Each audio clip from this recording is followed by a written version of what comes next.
Mayor साहब छोटी सरकार में हैं, सुबह ये शहर में कि बड़ी सरकार के भी सपने जाने के देख रहे हैं। देखिए ये तो जनता ने निर्णय करना होता है और पार्टी ने टिकट देनी होती है, और पार्टी जो निर्णय करेगी वो हमें मंजूर है। दोस्तों, मैं रण सिंह पवार, आप देख रहे हैं पीएम आपको। इस समय हमारे साथ में मेयर साहब जुड़े हुए हैं, इनसे बातचीत करेंगे। और मेयर साहब नमस्कार। नमस्कार जी। बताइए सर, क्या प्रोग्रामिंग चल रही है आपके? देखिए, आज हमारे नॉमिनेट पार्षद सतीश सुरेलिया जी के कार्यालय पर मैं पहुंचा हूं, और कल का हमने पर्यावरण दिवस पर नगर निगम की तरफ से डंडूर गांव में जो हमने गौशाला बनाई है वहां पर पौधारोपण का कार्यक्रम रखा हुआ है। और 5000 गायें हम पिछले जो मेरे ही कार्यकाल में हम सड़कों से गायें जो है लेकर डंडूर गौशाला में गए हैं, उनका पालन पोषण कैसे हो रहा है उसका निमंत्रण मैंने हिसार की जनता को दिया है। और यहाँ पर भी इसी विषय पर ही आया था कि यहाँ से कॉलोनी से भी लोग जो है वहाँ पहुँचे और कैसे गऊओं का पालन पोषण हो रहा है। और हमने वहाँ पर 50 एकड़ में डंडूर में गौशाला बनाई है, और वहाँ पर हमारे साथ शहर की संस्थाएं मिलकर काम कर रही हैं। गौ सेवा फाउंडेशन नाम से संस्था है, राजेंद्र गावड़ जी ने बना रखी है। तो वहाँ पर उनके नगर निगम प्लस संस्था मिलकर जो है चारे की व्यवस्था कर रही है। पशुओं के लिए हर तरह से व्यवस्था वहाँ की गई है। और शहर को सुंदर बनाने के लिए ऑक्सीजन हमारे शहर में कमी ना हो, इसीलिए कल जो है पौधारोपण का कार्यक्रम हमने वहीं रखा है।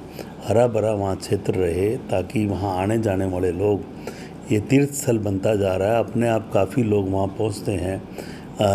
पिछले कई दिनों से वहाँ शहर के ही हमारे भजन गायक हैं कुमार दिवे जी, तो वो वहाँ पर लगभग महीने में एक बार जो है वो परिक्रमा करके आते हैं। तो कल भी वो आएंगे वहाँ, और पूरे भजनों के माध्यम से सुबह 6:30 बजे जो है परिक्रमा भी की जाएगी, पौधारोपण भी किया जाएगा। सभी शहरवासियों को वो निमंत्रण मैंने दिया है। आपके माध्यम से मैं पूरे नगर को निमंत्रण दे रहा हूँ कि वहाँ पर सुबह पहुँचें और देखें कि हम जो नगर निगम ने जो कार्य किया है, हिसार ही नगर निगम ऐसा है जिसने अपनी गौशाला बना कर दिखाई है और चला कर दिखाई है।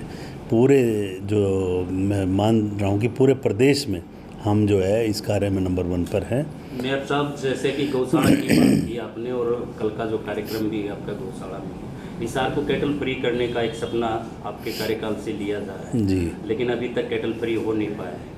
दूसरी बात करें रेड स्क्वायर मार्केट के अंदर, आपने 150 से ज़्यादा गौशाले भी गायें जो है रेड स्क्वायर मार्केट में बिल्कुल पार्किंग में पाल रखी है, उसके बारे में क्या कहें?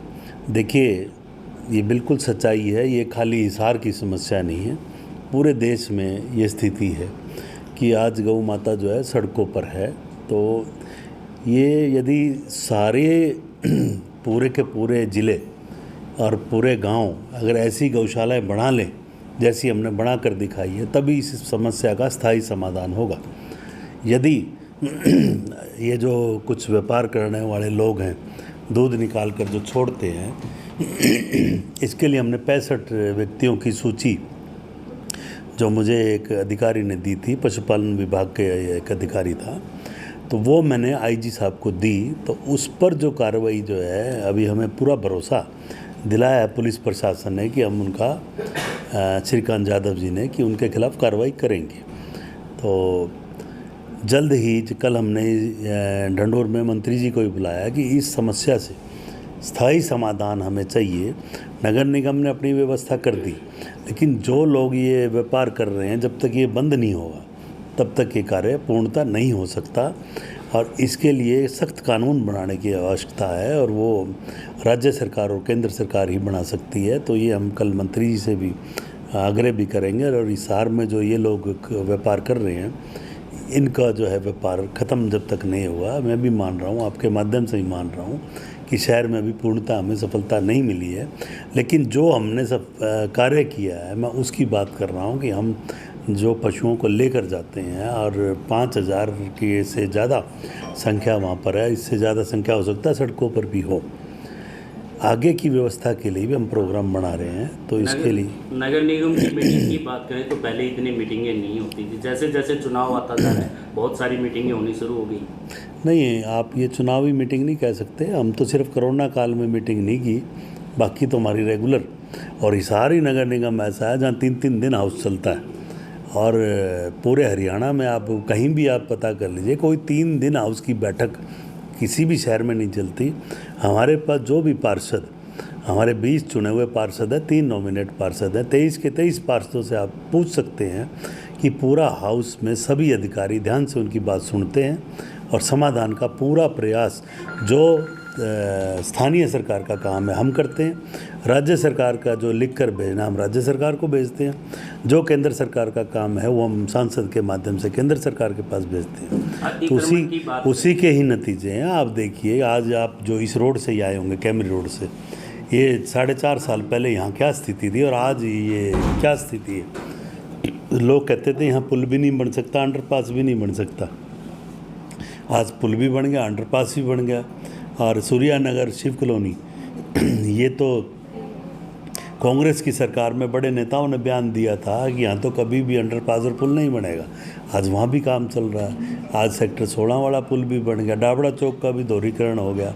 ये सारे हमारे हाउस की मीटिंगों में पास करके भेजे। आज आपको एलिवेटेड रोड का भी हमने प्रस्ताव पास करके भेजा था, राज्य सरकार ने संज्ञान लिया। अब उसके भी कुछ ना कुछ उस पर भी समाधान होगा कि पूरा शहर में जाम ना लगे।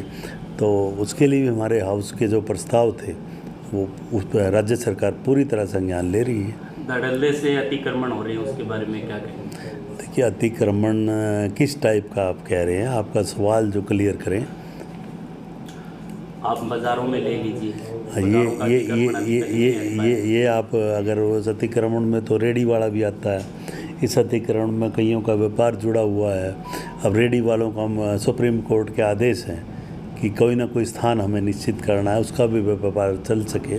तो उसके लिए हमने जो है 20 जून तय की हुई है कि सभी अपना रजिस्ट्रेशन करा लें ताकि हम इनके लिए व्यवस्था कर सकें।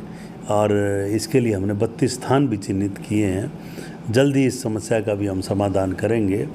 ये तो बोलते हैं अस्थायी जो अतिक्रमण जो है ये। और बाकी अगर आपके पास ऐसी कोई शिकायत है, हमें तो कोई भी कब्ज़े की या कोई भी अतिक्रमण आप बोल रहे हैं तो तुरंत हम हटाने का काम करते हैं। प्रॉपर्टी टैक्स को लेकर के बहुत चर्चाएं रहती है। आपके पिताजी की भी एक प्रॉपर्टी टैक्स की रसीद कटी, उसकी भी जांच अभी कहाँ तक पहुँची? देखिए, वो जांच भी जो है वो अभी चल रही है वो जांच, और उसके अंदर जो जल्दी ही पर्दाफाश होगा। और जल्दी जो जिन्होंने भी ये किया, क्योंकि नकली रसीद बनाकर दी गई, उसके लिए पहले भी आपने विकास शर्मा नाम का एक कर्मचारी हम सस्पेंड कर चुके हैं और इसकी जांच चल रही है, सस्पेंड करके भी चल रही है। और प्रॉपर्टी टैक्स तो पूरे हरियाणा में, क्यों हमारा हिसार ही एक नगर निगम ऐसा था कि हमने इसका विरोध किया था। हमने वोटिंग कराई। वोटिंग में हमारे हाउस के जो पार्षदों ने इस पर यही कहा था कि ये सर्वे जब तक जनता संतुष्ट नहीं हो जाती, जब तक ये लागू ना किया जाए। आज भी हमारा वही स्टैंड है। 8 तारीख को मुख्यमंत्री जी से मीटिंग है।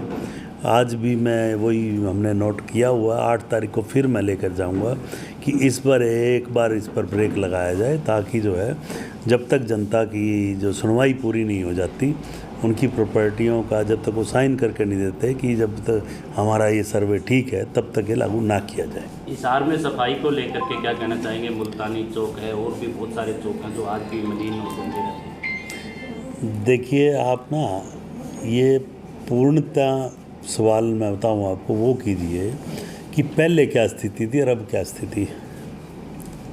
पहले आप 1 से 10 वार्ड में जो आप किसी भी गली में जाकर देख लीजिए, हमारी गाड़ी टाइम पे जा रही है। कूड़ा जो है समय पर वो सूखा और गीला अलग अलग कराने का जो है हमने बॉक्स भी बनाए हुए हैं।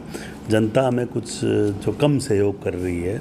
अब इसमें एक बात आई है, हमारी गाड़ी जा रही है, गाड़ी में आप कूड़ा क्यों नहीं डालते? आप सड़क पे कूड़ा क्यों डालते हैं? नगर निगम तो सफाई करता है। हाँ, आप कूड़ा जहाँ भी देखते हैं आप लोग भी नगर निगम को कोसते हैं, जनता भी नगर निगम को कोसती है। सच्चाई क्या है? कूड़ा कौन गिरता है? कूड़ा घेरते हैं स्थानीय निवासी।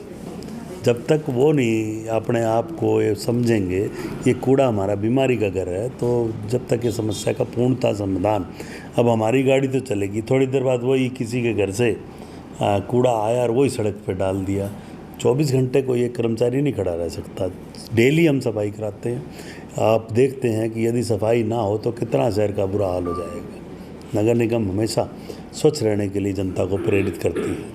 जन संघर्ष समिति के माध्यम से आपने शुरुआत की, लोगों की जन समस्याओं को आवाज़ देना शुरू किया, तो आज आप पे विश्वास करके मेयर पद तक भी आप पहुँचे, तो क्या आप उनके साथ न्याय कर पाए?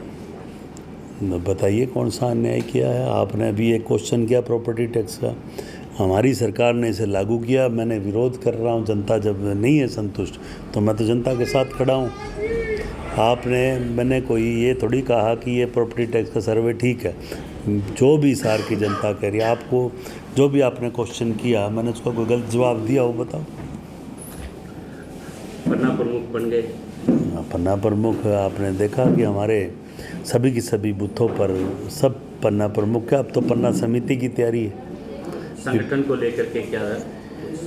देखिए संगठन हमारा बहुत अच्छे से काम कर रहा है और कल भी नलवा हल्के का पन्ना प्रमुख सम्मेलन है और रणबीर गंगवा जी इसके लिए पूरी तैयारी कर रहे हैं। और पन्ना प्रमुख सम्मेलन में कल का जो नलवा हल्के का है वो भी बहुत कामयाब रहेगा और पन्ना प्रमुख तक एक भारतीय जनता पार्टी का संगठन ही है जो पन्ना प्रमुख तक पहुंचा है।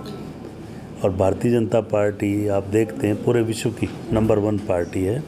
और माननीय नरेंद्र मोदी जी का जब से आपने 2014 से आप देख रहे हैं 9 साल का कार्यकाल हो गया। और कैसे आज आप विदेशों में देखते हैं जब प्रधानमंत्री जी जाते हैं तो कैसे रेड कारपेट बिछाकर और कोई पैर छू रहा है दूसरे देश का प्रधानमंत्री, कोई गले लगकर मिल रहा है। और जो अमेरिका जैसे देश कभी मोदी जी को पूछते नहीं थे आज कैसे स्वागत कर रहे हैं। आज मोदी जी विश्व के नेता हैं और ये हमारे लिए फ़ख्र की बात है। पूरा विश्व उनका सम्मान करता है और पूरा देश की जनता स्पष्ट बहुमत देकर उन्हें 2 बार प्रधानमंत्री बना चुकी है। तीसरी बार भी हमें यही उम्मीद है कि उनके कार्य को देखते हुए स्पष्ट बहुमत की, पूर्ण बहुमत की सरकार जो है 2024 में तीसरी बार मोदी जी को मौका जनता देगी। मेयर साहब छोटी सरकार में है, सुबघाट ये शहर में कि बड़ी सरकार के भी सपने जाने के देख रहे हैं? देखिए ये तो जनता ने निर्णय करना होता है और पार्टी ने टिकट देनी होती है और पार्टी जो निर्णय करेगी वो हमें मंजूर है।